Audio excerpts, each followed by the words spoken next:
যাদবপুরের এক উদ্বাস্তু কলোনিতে বড় হয়ে ওঠা অভিনেতা রাহুলের। সেখানে বন্ধুদের সঙ্গে খেলাধুলা। সেই ছোট বয়সেই বাবার থেকে জানতে পারেন নাট্যকার বিজন ভট্টাচার্যের কথা, যিনি ছিলেন তার বাবার শিক্ষক, যাদের থেকে জীবনবোধ শেখা রাহুলের। থিয়েটারের মাধ্যমে জীবনকে দেখতে শিখেছেন তিনি। একটা সময় ঠিক করে নিয়েছিলেন অভিনেতা হবেন।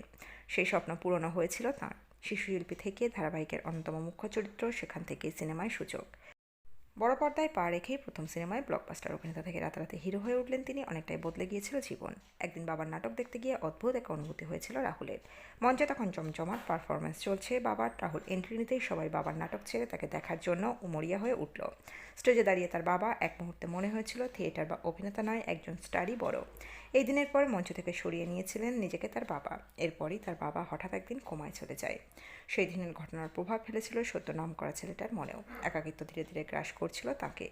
সেখান থেকে তাকে বার করে আনেন মা ও প্রিয়াঙ্কা। ধীরে ধীরে গাঁজার নেশায় ডুবে গিয়েছিল রাহুল।